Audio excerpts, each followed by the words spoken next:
I'm curious about your opinion on student loan debt, given your experience with it there. Uh, Currently, the aggregate amount of student loan debt in the U.S. is $1.75 trillion, a staggering number. It's sort of in the same place that maybe the subprime debt was that torpedoed the U.S. economy in 08, 09.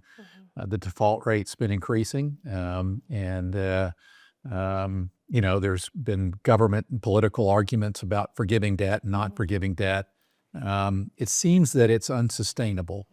It seems like it's a ticking time bomb. Am I just a nervous Nelly, or do you share that opinion? Well, yeah, I think of it as a problem, and I do think of, any large problem is needing, some adjustments to it over time. Um, but some of the broad brushes of, what government proposed are, hard to hard to say is the best path towards that end. I mean, of course, you talk about moral hazard. Now, somebody who worked the auto bailout during Treasury, talk about moral hazard, careful who's throwing the rocket glass houses. But so, I can't say that I have a policy being, solution, even though I love being a policy wonk for that one. Other than people trying to stay ahead of it and not expecting that, just if you think of people who are paying them back, always better to create the plan, assuming that they stay out there for the whole time rather than to play the odds and assume that it won't.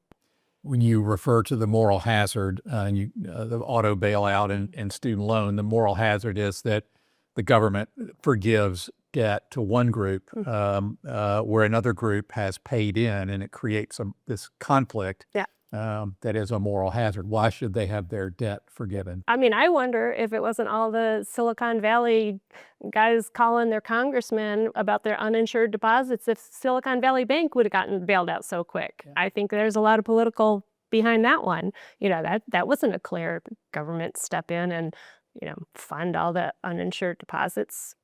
And that in and of itself is a moral hazard, it seems. If the government is going to stand behind financial institutions who make bad decisions, put capital at risk, and then the shareholders, well, maybe the shareholders don't get bailed out, but the depositors, get bailed out. And when you're too big to fail, it sort of widens the boundaries of reasonable decision making, it seems.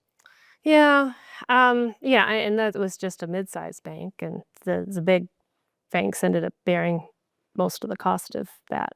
Yeah. But you can't always put it back on the companies to pay for.